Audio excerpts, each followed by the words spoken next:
Assalamu alaikum, chers frères et sœurs. Voici une vidéo en réponse à ce dénommé Habib alias Aboul Hassani. Ce dernier se réclame de la mouvance Wahhabo Takfiri, qui est un groupe dévié, s'étant marginalisé de la communauté musulmane.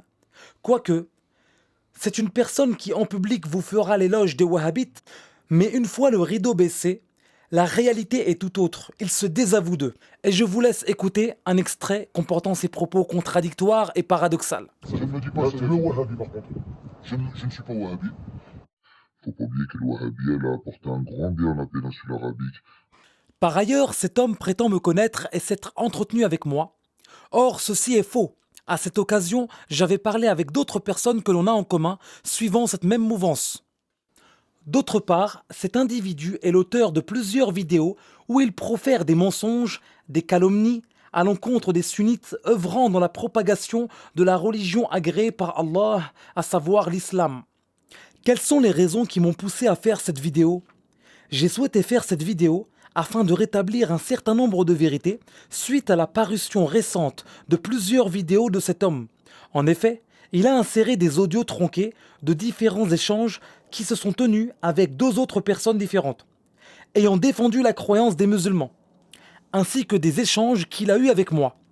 Une de ces personnes est son collègue de travail, et c'est celui-ci qui m'a sollicité concernant un point religieux dans la croyance. Il a établi le contact entre moi et ce dénommé Aboul Hassani, quelques semaines plus tôt. Ce point religieux était le suivant, à savoir l'étude de la position d'Ibn Taymiyyah concernant la non-fin de l'enfer, et quels ont été les propos qu'ont rapportés les savants de Ahl Sunnah wal Jama'a à ce sujet. Faisons une petite halte au sujet de ce personnage qui est Ibn Taymiyyah. Il s'agit d'un homme qui est apparu entre le 7e et le 8e siècle de l'Hégire. Il est le précurseur de la pensée wahhabite avec toutes ses déclinaisons. C'est un homme qui s'est attaché à diffuser une croyance contraire à la croyance des prophètes ainsi que des musulmans. En ayant dit que Dieu serait localisé au-dessus des 7 cieux, étant encore assis sur le trône, et parmi les nombreux égarements de Ibn Taymiyyah, il a dit que Dieu ressemblerait à un beau jeune homme n'ayant pas de barbe, possédant une limite ainsi que des organes et des membres. Par ailleurs, il a rendu mécréants les musulmans sur de nombreux points. De deux choses, l'une, nous possédons toutes les preuves de ce que nous avançons et par ailleurs, ceci ne constitue qu'une part infime des absurdités qui ont pu faire irruption de la bouche de cet homme, à savoir Ibn Taymiyyah. Parenthèse à part, sache Habib Aboul Hassani que si je reste uniquement sur notre sujet, à savoir le positionnement de Ibn Taymiyyah concernant l'enfer, c'est parce qu'il s'agit du premier point, du premier sujet que tu as abordé avec ton collègue de travail, mais que tu cherches tant à fuir. Bien entendu, Dieu est le créateur de toutes choses, il existe avant la création des corps, des endroits et des créatures. Il n'a ni besoin de l'endroit, ni autre parmi les créatures pour exister. Et cela fait partie de ce que nous enseigne le Tawhid honoré. Rappelons que l'objectif n'était pas de faire un débat interposé à travers un écran d'ordinateur ou via des messages écrits. L'objectif était plutôt de le rencontrer et ensuite avoir un échange de vive voix, dans l'espoir que ce dernier puisse abandonner ses erreurs et ensuite se corriger. C'est pourquoi je suis allé à sa rencontre afin de lui proposer un débat religieux, scientifique et filmé, et où le sujet principal serait le positionnement qu'a adopté Ibn Taymiyyah au sujet de l'enfer. Que s'est-il produit lors de notre rencontre ? Contrairement aux prétentions de cet homme, cette rencontre ne s'est pas inscrite dans un registre de violence. Après son service, je me présentai à lui et lui fis la proposition du débat avec les conditions précitées. Ce dernier refusa à plusieurs reprises le débat filmé.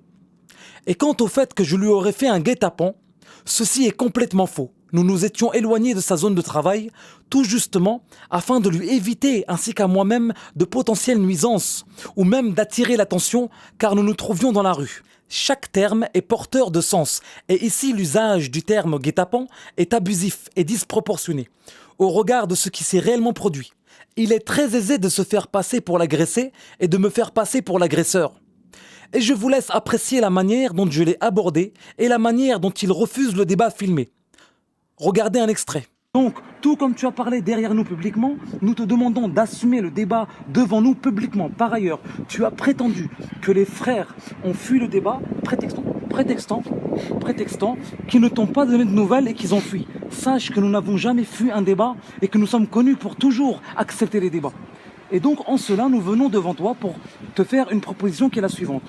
Nous te défions d'accepter une confrontation religieuse, scientifique, publique et où l'on parlera point par point de l'ensemble des sujets que tu as abordés dans tes vidéos, d'accord, à la seule condition que cet échange soit filmé, ainsi que nos visages, et qu'il soit publié sur Internet.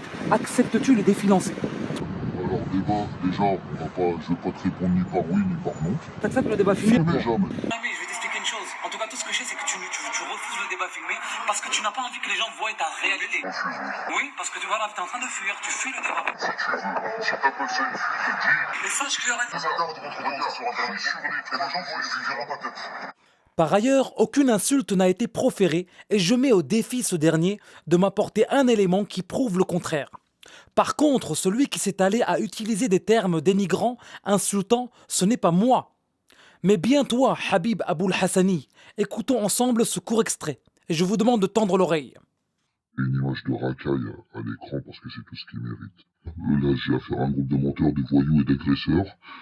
Ici, je ridiculise l'énergumène qui était venu m'alpaguer. C'est cet énergumène-là qui fait partie des mercenaires. Oh, calme-toi, Habib Aboul Hassani. On voit que tu es énervé, tu es insultant et tu perds ton sang-froid.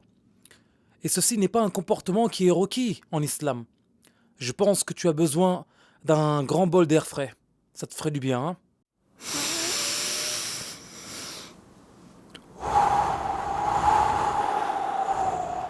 D'autre part, cela a été très fin de ta part de dire que tu as fait l'objet d'un guet-apens, et ceci afin d'éviter en réalité le débat et afin de ne pas être dévoilé. Mais quelle a été ta méthode pour fuir notre sujet?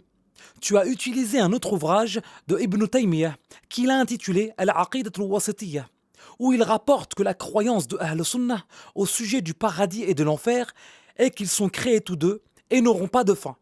En cela, nous sommes d'accord. Et cela coïncide avec la croyance de Ahl Sunnah wal Jama'a. Mais ce n'est pas parce qu'il a tenu ce propos dans cet ouvrage qu'il n'aurait pas dit l'opposé dans un autre livre. Car il est connu que Ibn Taymiyyah est un homme qui s'est contredit dans de nombreux sujets. Et ceci est le cas ici. Permets-moi de te donner un autre exemple, Habib Aboul Hassani, concernant le thème des Mushabbiha. Les Mushabbiha, je le rappelle, ce sont ceux qui ont fait ressembler Allah aux créatures.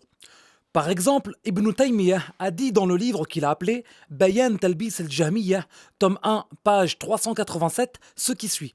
Dès lors, il n'a pas été mentionné que l'appellation de Mushabbih soit blâmée dans le livre et la Sunnah, ni dans la parole des compagnons et des successeurs. Fin de citation. Ibn Taymiyyah va se contredire dans son livre nommé Majmou' al-Fatawa, tome 3, page 221. Il dit ce qui a pour sens. De ce fait, Ahl Sunnah ne diverge pas sur le fait que Allah Ta'ala, rien n'est tel que lui, ni du point de vue de son être, ni de ses attributs, ni de ses actes. Bien plus, la plupart des gens de Ahl Sunnah, qu'ils soient de nos compagnons ou autres, déclarent mécréants les Mushabbiha et les Mujassima. Fin de citation. Donc comme vous pouvez le voir, ceci est une grosse contradiction, et les contradictions de Ibn Taymiyyah sont très nombreuses. Mais revenons à notre premier exemple, voici la preuve de ce que j'ai avancé précédemment. Dans son ouvrage qu'il a intitulé Ar-Raddu ala man qala bi fana al-jannati wan-nar, en page 67, قال ابن تيمية وفي المسند للطبراني ذكر فيه أنه ينبت فيه الجرجير وحينئذ فيحتج على فنائها بالكتاب والسنة وأقوال الصحابة مع أن القائلين ببقائها ليس معهم كتاب ولا سنة ولا أقوال الصحابة. انتهى. طيب. Donc Ibn Taymiyyah a dit dans son livre nommé par diversion et tromperie Ar-Raddu ala man qala bi fana al-jannati wan-nar. Donc Ibn Taymiyyah dit dans le Musnad de At-Tabarani, il est cité qu'il y poussera du cresson. De ce fait, il est indispensable qu'il s'anéantisse, à savoir l'enfer. Selon le livre, le Coran, la Sunnah, ainsi que la parole des compagnons, sachant que ceux qui sont d'avis qui s'anéantira pas, n'ont pour eux ni le livre, le Coran, ni la Sunnah, ni la parole des compagnons. Fin de citation. Ensuite, il faut savoir qu'il a prétendu dans le même livre concernant la parole de ceux qui croient en l'éternité de l'enfer, en s'appuyant sur l'unanimité, que cette question de l'unanimité, selon lui, n'est pas connue et qu'il ne confirme pas qu'il y aurait une unanimité à son sujet. Puis il prétend que la parole selon laquelle l'enfer aurait une fin aurait deux avis connus des salaf et des khalaf, et que cela aurait été rapporté de Omar, Ibn Mas'ud, Abu Huraira, ainsi que Abu Saïd et d'autres. D'ailleurs, l'auteur du livre Al-Burhan wal-I'tibar fi raddi ala man qala bi fana' an-nar, Cheikh Abdillah ibn Muhammad al-Hassani al-Maghribi a dit: il est paru dans le passé certains qui ont prétendu que l'enfer et le paradis auraient une fin, tels que Jahm ibn Safwan, et par la suite il est apparu également ceux qui l'ont rejoint dans la moitié de sa croyance, tels que Ibn Taymiyyah qui a prétendu que l'enfer aurait une fin. Ce qui est étonnant, c'est qu'Ibn Taymiyyah avait au début répliqué à Jahm ibn Safwan en le déclarant mécréant concernant sa parole que l'enfer et le paradis ensemble auraient une fin. Mais ici, soyez bien attentifs aux termes. Mais Ibn Taymiyyah est revenu sur cela en déclarant que l'enfer seul aurait une fin. Ainsi, selon lui, celui qui dit que le paradis et l'enfer s'anéantiraient, alors il devient mécréant. Mais celui qui prétend que l'enfer seul aurait une fin, il n'y a pas de mal à cela. Mais plutôt il a essayé avec tous ses efforts d'illusionner ses lecteurs que le Coran et la Sunna sont en sa faveur et qu'il n'y aurait pas d'unanimité des musulmans sur l'éternité de l'enfer, que Allah Ta'ala nous préserve d'une telle croyance. Et pour les sceptiques qui renieraient ce livre en raison de la posture embarrassante et choquante d'Ibn Taymiyyah, sachez que ceci a été confirmé par de nombreux savants de son époque jusqu'à nos jours et de nombreux suiveurs d'Ibn Taymiyyah de son époque jusqu'à nos jours et autres. Et si je venais à vous en exposer les scans, cela serait très long. Néanmoins, je vais vous partager un extrait des dires d'un homme que certains considèrent comme étant une référence, horloger de formation, autodidacte, ne possédant aucune chaîne de transmission. Il s'agit de Muhammad Nasruddin al-Albani, mort en 1999. Ce dernier a confirmé que Ibn Taymiyyah a tenu ses propos et lui a répliqué. Et voici ce qu'il dit dans la préface du livre qui s'intitule Rafa'ul Astar de son auteur As-San'ani, en page 28. Ce qui suit. Et c'est pour cette raison que je ne cède rien au sujet de Allah et je ne suis personne dans l'erreur pour la religion de Allah. C'est ainsi que nous répliquons au cheikh de l'islam Ibn Taymiyyah au sujet de sa parole que l'enfer s'anéantirait, sans être tendre avec lui, bien tout l'honneur que nous lui accordons, la grande place qu'il occupe dans nos cœurs. Toutefois, ne nous le copions pas pour notre religion. Fin de citation. Le cheikh Abdullah al-Maghribi, auteur du livre Al-Burhan, a dit « Et sachez que les wahhabites ont longtemps tenté de démentir que Ibn Taymiyyah aurait dit que l'enfer a une fin, ainsi que le châtiment des mécréants qui y seraient. Ils ont critiqué ceux qui ont attribué ces propos à Ibn Taymiyyah et les ont caractérisés par les attributs les plus laids jusqu'à ce qu'ils prennent connaissance de la nouvelle qui a brisé leur dos. Lorsque Al-Albani, leur cheikh, a confirmé cela dans l'introduction du livre Rafa'ul Astar de As-San'ani. Al-Albani a composé l'introduction de ce livre et y a apposé ses annotations, ses remarques et a confirmé qu'Ibn Taymiyyah s'est engouffré dans ce propos. Lui et son élève Ibn al-Qayyim al-Albani comptent parmi les plus grands wahhabites le plus attachés à Ibn Taymiyyah. Voilà qui confirme que Ibn Taymiyyah disait que l'enfer a une fin et c'est par Allah que nous recherchons la protection et il a blâmé pour cela. Ah oui, j'avais oublié, Al-Albani, ce n'est pas ta tasse de thé préférée. Toi-même d'ailleurs tu le dénigres en disant qu'il fait partie de la secte des Murji'ah. En voici la preuve. L'Albanie, c'est Ma'rouf. J'ai débattu avec des gens dans les commentaires. L'Albanie, c'est un manger dans le domaine. Depuis quand moi je prends du manger dans le domaine? C'est que tout ça en Allemagne, non? Tout ça, Mais là, tout ça en Allemagne. j'ai jamais caché. Ok. C'est Ma'rouf. Et tu vois, je te dis la même chose. C'est ça qui est marrant. C'est que les Kadhafi, qui soi-disant suivent Al-Albani, parce que pour eux, c'est le phare de la Sunna, quand leur autre savant, Al-Fawzan, dit que l'Albani était un manger, il avait de l'ergel, ça ils ont du mal à l'accepter. Pourtant, ils prennent bien des deux. Comment ils font alors?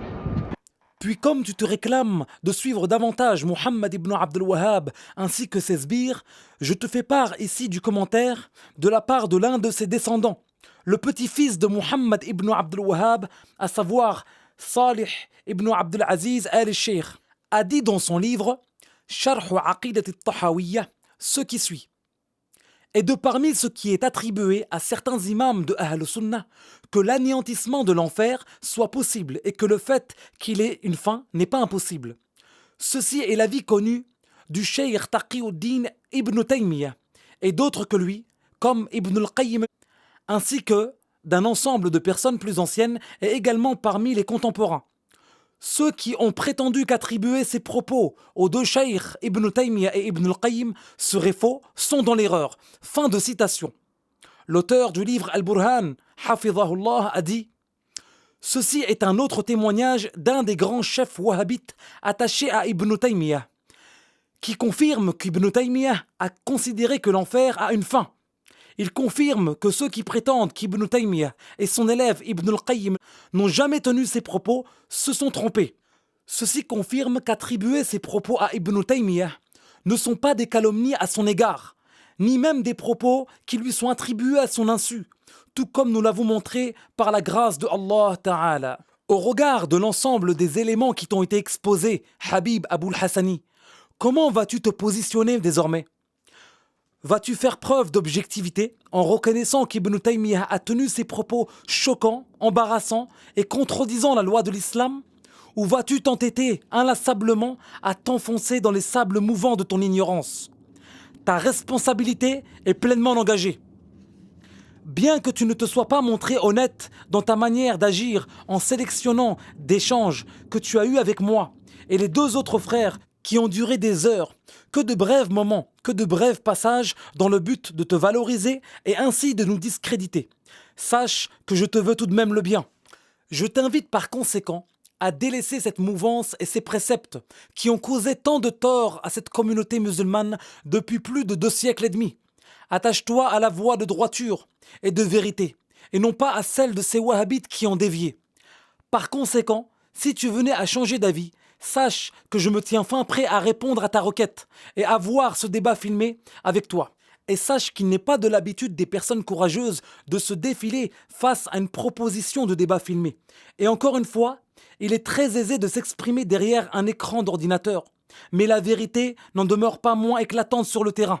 Et pour clôturer mon propos, rappelons-nous de cette ayah magnifique, ce verset dans lequel Allah Ta'ala dit dans Sourate Al-Isra, ayah 81.